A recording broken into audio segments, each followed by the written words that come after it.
Julia Benton and Eric Walker seemed like just two ordinary colleagues working late nights at a quiet office, until one night their secret affair turned deadly, leaving Julia's body hidden behind the company parking lot and a chilling mystery that would shock everyone who knew them. Julia Benton was the kind of person who never missed a day of work, never arrived late, and always responded to messages within minutes. Her friends often joked that she ran on a personal schedule more precise than any clock. That's why, on day, a crisp October morning, her unexplained absence sent quiet alarm bells through her workplace. At first, no one panicked. People thought maybe she had called in sick or taken a spontaneous day off.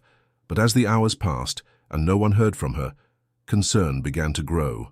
By lunchtime, her manager called her phone repeatedly, each time reaching voicemail. A quick check with Human Resources confirmed she hadn't applied for leave. Her boyfriend Thomas also hadn't heard from her. In fact, he'd been trying to reach her since the night before, but her phone had gone straight to voicemail after 10 p.m. That was strange. Julia never turned her phone off, even at night. When she didn't return home and didn't respond to any messages, Thomas went to the office building himself. Her car was still in the parking garage, neatly parked in her usual spot on level 2. The doors were locked, but through the window he could see her handbag resting on the front passenger seat, along with her jacket and a half-finished coffee. The keys were found later, still in the ignition. It looked like she had returned to her car after work, maybe planning to drive home, but something had stopped her. Security was notified, and within hours, the local police were on the scene. Officers examined the car but found no signs of forced entry, no blood, no broken windows. It was as if Julia had simply vanished. The elevator log showed she had returned to the office floor just before 9 p.m., which matched the final text she had sent her sister. Still at work, almost done. There were no further messages from her phone, no outgoing calls. It was as if she had disappeared the moment she hit send. The building's security system showed Julia entering the lobby around 8:56 p.m. and heading into the elevator alone. She wasn't seen again. No cameras had recorded her leaving, no swipe of her keycard at the exit. The office floor she worked, on the 6th, had blind spots in the camera coverage, areas near storage rooms and maintenance closets where the angles didn't quite reach. Police would later focus heavily on these locations. Flyers were distributed throughout the city, and a missing persons report was filed. The local news ran her photo during nightly broadcasts.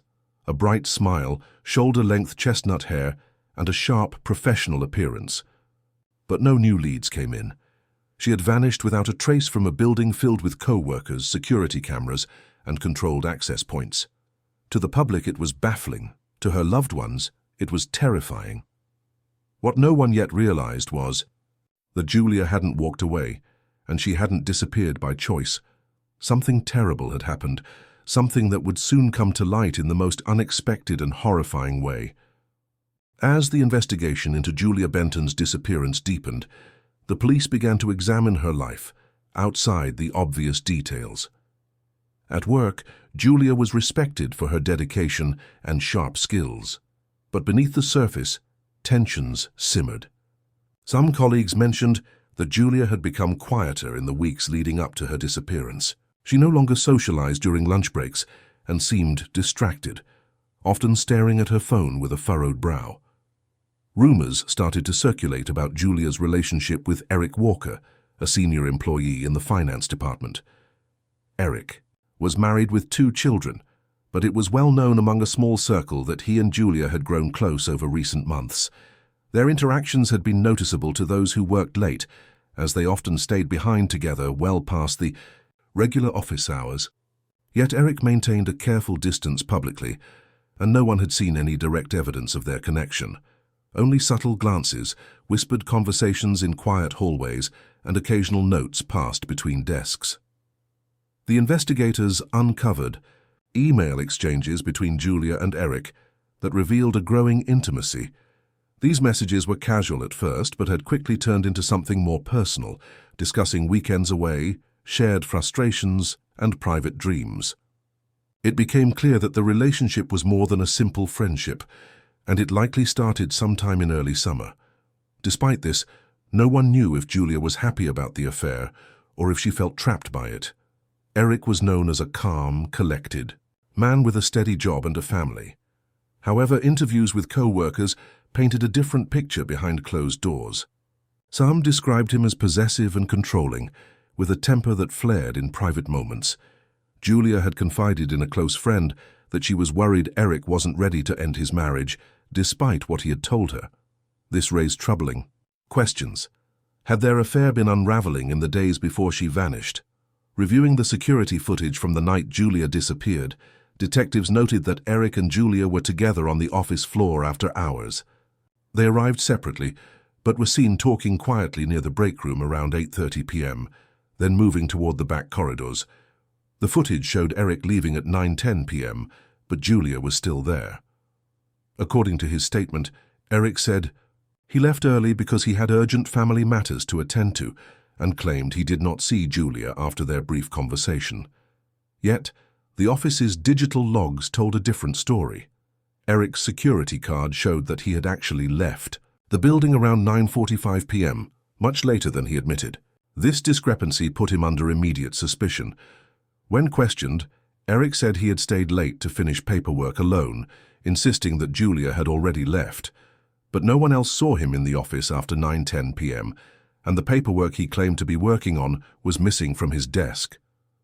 Colleagues also revealed that Julia had recently discovered some troubling information about Eric, specifically that he had been dishonest about ending his marriage.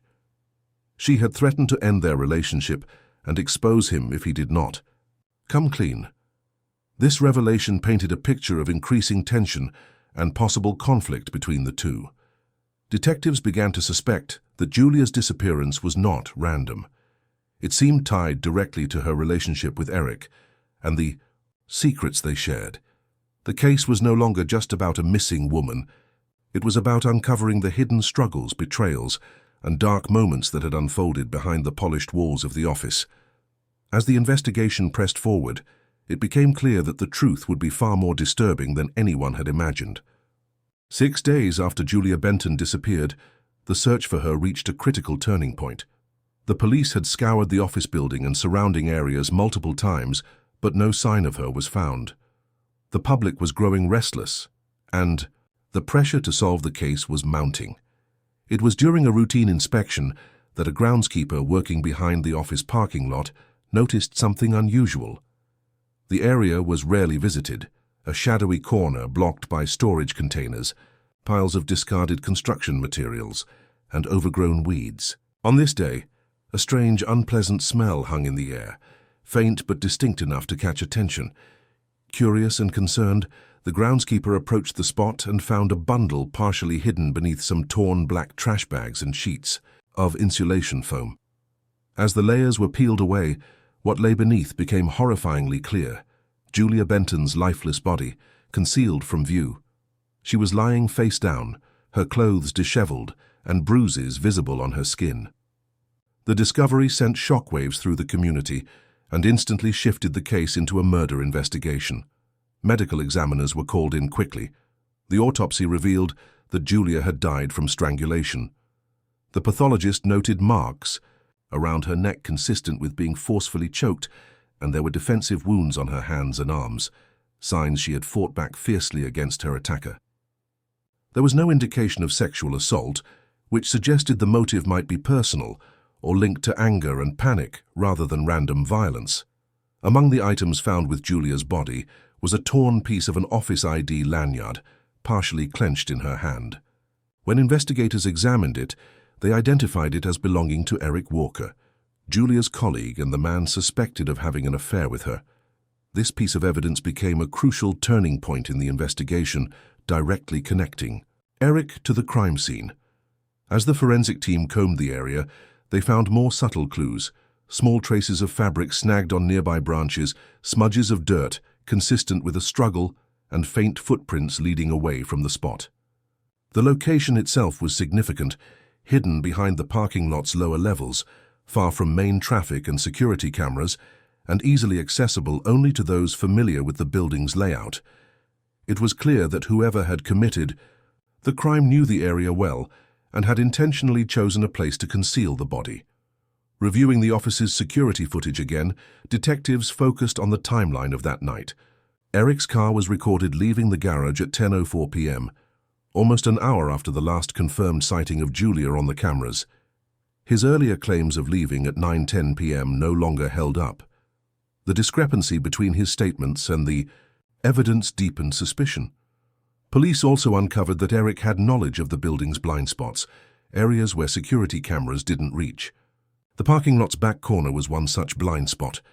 His role in the company gave him access to floor plans and security details, making it easier for him to evade detection. With the body found, the investigation moved from a search to a homicide case. Eric Walker was taken in for questioning under much stricter scrutiny. His alibi, once shaky, began to crumble as more pieces of evidence piled up.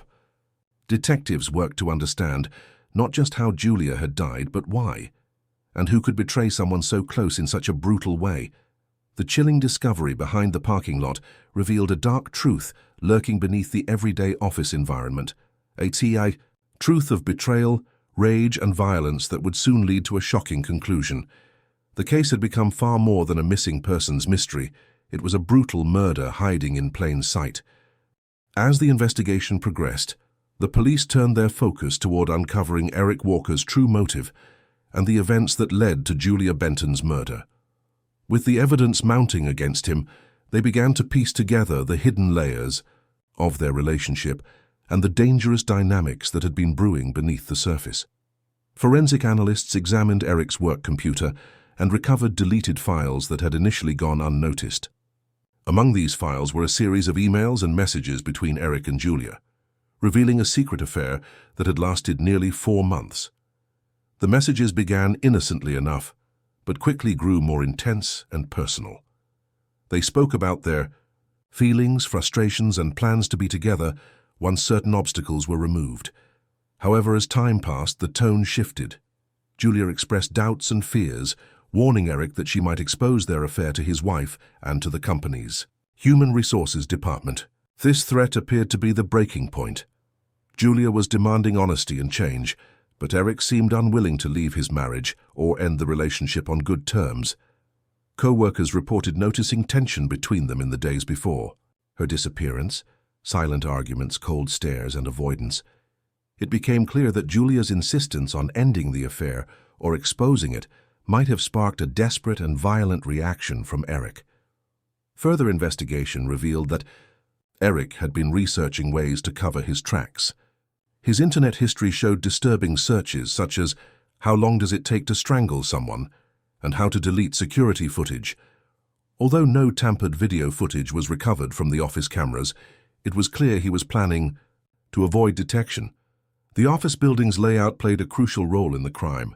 Security cameras covered most common areas, but left blind spots near maintenance rooms, storage closets, and the rear parking lot, areas Eric knew well thanks to his position. This knowledge allowed him to lure Julia into a secluded spot without being seen.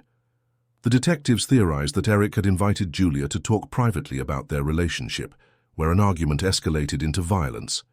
Physical evidence supported this theory. The torn office ID lanyard found in Julia's hand matched one Eric often wore. It suggested a struggle. Julia had grabbed it, possibly trying to defend herself or stop Eric. The scratches and bruises on her body confirmed she had fought hard to escape. When questioned, Eric maintained his innocence and denied any involvement in Julia's death. He claimed their affair was consensual and that he had left the office early that night. However, the timeline established through digital logs and witness statements contradicted his story. The security card swipe records showed he left much later than he admitted, and his alibi unraveled under scrutiny. Eric's home was also searched, where police found letters and photographs that painted a picture of a man living a double life, struggling to maintain control over both his family and his secret affair. His wife had no knowledge of Julia until the investigation began, and she expressed shock and disbelief. All these findings pointed to a motive rooted in desperation and fear of losing his family, fear of exposure, and fear of the consequences Julia's revelations could bring. The seemingly calm and composed Eric Walker had hidden a dangerous side. one that would ultimately lead to murder. With the motive and evidence in place, the case against Eric grew stronger. The story of Julia Benton, once a promising career, woman with a bright future, had ended tragically because of betrayal and violence from someone she had trusted deeply. The investigation was now ready to move forward with charges, and the community braced for justice to be served. After months of intense investigation, the day finally came when Eric Walker was arrested and formally charged with first-degree murder. The evidence against him was overwhelming. His inconsistent statements, the digital footprints pointing to premeditation, the physical evidence linking him to the crime, and the clear motive stemming from the affair and its inevitable collapse. The case quickly became the center of attention, both within the local community and in the media, drawing widespread coverage and sparking discussions about workplace relationships and trust. The trial was scheduled to last 6 weeks, during which every detail of the case was laid bare. Prosecutors presented a carefully constructed narrative, showing how Eric's desperation to keep his affair secret and maintain his family life had spiraled into violence. They emphasized the autopsy findings, the torn lanyard, and the digital evidence from Eric's computer and phone, painting a picture of a man who planned the crime in cold blood. Surveillance footage and building security logs dismantled his alibi, revealing the extent to which he had lied to cover his tracks. The defense attempted to cast doubt on the evidence, suggesting that the torn lanyard could have been planted or that the time discrepancies were innocent mistakes. They portrayed Eric as a devoted family man caught in a tragic misunderstanding, insisting he had no intention to harm Julia. However, their arguments struggled to convince the jury in the face of the clear and detailed proof presented by the prosecution. Witnesses, including co-workers and family members, testified about the strain in Eric and Julia's relationship, describing how Julia had become increasingly anxious and fearful in the days before her disappearance. Friends of Julia spoke of her ambition and kindness, remembering her as a bright, caring woman whose life was cut tragically short. As the trial progressed, the jury was shown the stark contrast between the public facade Eric maintained and the darker reality behind closed doors. The evidence revealed not only the physical crime, but also the emotional manipulation and betrayal that had led to it. It became clear that this was not a random act of violence, but a calculated and desperate response to a crumbling secret. When the verdict was finally read, the courtroom was tense. Eric Walker was found guilty of first-degree murder and sentenced to life in prison without the possibility of parole. For Julia's family and friends, the verdict brought a measure of closure, though nothing could erase the pain of losing her. The case had a lasting impact on the company where Julia worked. New policies were implemented to address workplace relationships and increase security during after-hours work. The community mourned the loss of a talented woman whose future had been stolen by a betrayal she never saw coming. Julia's story became a powerful reminder that even in places that seem safe and familiar, danger can lurk in the shadows. Her life and death highlighted the importance of honesty, respect, and the devastating consequences when those values are ignored. Though her murder was a tragic ending, the pursuit of justice served to honor her memory and ensure that her story would not be forgotten.